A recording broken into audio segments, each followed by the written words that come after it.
साथीहरू तपाईहरु देख्न सक्नुहुन्छ आज यस्तो घाममा म एकछिन बाहिर हिँडिरहेको छु हामी बस्ने ठाउँको वरिपरि। आज म छुट्टीमा छु किनभने पछि अलिकति मलाई सन्चो थिएन, त्यही कारणले गर्दाखेरि म आज बिदामा बसेको छु र यहाँ मुस्किलले घाम देख्न पाइन्छ। मैले घाममा डुलिरहेको छु।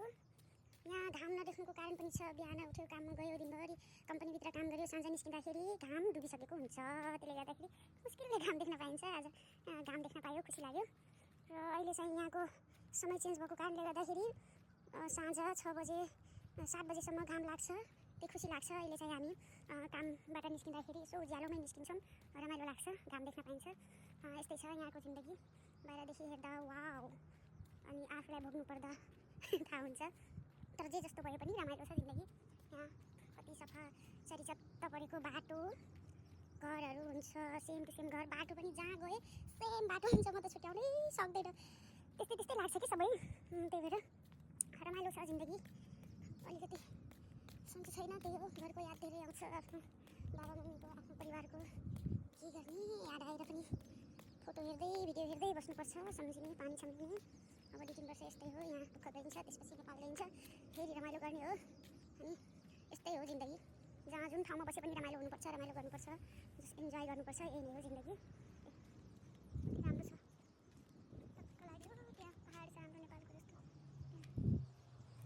घरहरू हेर्नु यस्तो राम्रो फुल छ। यहाँ हेर्न सक्नुहुन्छ तपाईँहरू, यो हाम्रो नेपालमै पाइने फुल हो, क्या मिठो कलर छ कि। अनि त्यो फेरि गुलाबी कति राम्रो छ, एकदम रेड।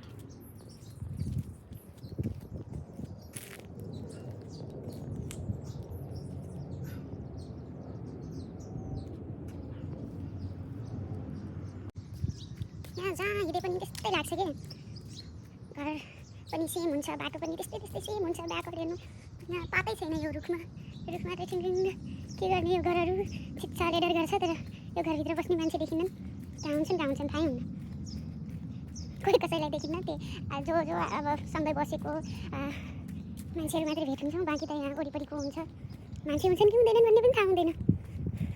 यस्तै छ, रमाइलो छ जिन्दगी। घर त अब नेपाल जस्तै हुन्छ, नजिक, तर हाम्रो नेपालमा त अब यस्तरी घर भएपछि त आँगनमा मान्छेहरू हुन्छन्, अनि वरिपरि मान्छेहरू, बच्चाहरू खेलिरहेको हुन्छन्। यहाँ त बच्चाहरू पनि खेलेको देखिन्न, कोही पनि बाहिर निस्किँदैन कि क्या हो, कति बिजी सहर हो यो। मलाई त छुट्टी 2 दिन 3 दिन छुट्टी भए पनि यस्तो खाली छु जस्तो लाग्छ त। यहाँ यस्तै हो, जैसा देश वैसा भेष, सुनसान लकडाउन लागे जस्तो। हे ठाकुर, यहाँ के लोग किधर गए भने जस्तै हो क्या। कति राम्रो हुन्छ कि यहाँ, टक्क लागेर। यो चाहिँ मेरो टिकटक बनाउने ठाउँ हो, टक्क लागेर यहाँ म टिकटक बनाउँछु। मेरो यो छुट्टीको दिन टिकटक बनाउने, नाच्ने ठाउँ हो। यहाँ कति राम्रो छ, सफा सुग्घर, wow, just looking like a wow. मेरो भिडियोलाई लाइक गरिदिनु होला, कमेन्ट गरिदिनु होला साथीहरू, मलाई पनि भाइरल गराइदिनु होला, यही भन्न चाहन्छु। धेरै मेहनत गरी म यहाँ नाचिरहेको हुन्छु, तपाईँहरू मेरो भिडियो हेर्नुहुन्छ, जसले लाइक गर्नुहुन्छ, कमेन्ट गर्नुहुन्छ, त्यसको लागि उहाँहरूलाई एकदमै धेरै धन्यवाद, र नगर्नुहुनेलाई पनि धेरै धन्यवाद, र गर्नुहोला भन्न चाहन्छु। हेर्न सक्नुहुन्छ कति राम्रो फुल छ, वाउ। यस्तै भिडियो अझै लिएर आउनेछु म। यो मेरो आफ्नै भोइसमा बनाएको भिडियो हो। यो हामी बस्ने घर हो, 2 तले घर छ, हामी 2 फ्यामिली बस्छौँ यो घरमा। राम्रो छ, यहाँ सुनसान शान्त पिसफुल ठाउँ हो यो, हो हल्ला हुँदैन, यस्तै छ। यहाँ बसेर टिकटक बनाउँछु, हुन्छ साथीहरू। यहाँ रुखमा पातै हुन्न हेर्नु त। फेरि पनि अर्को भिडियो लिएर आउनेछु।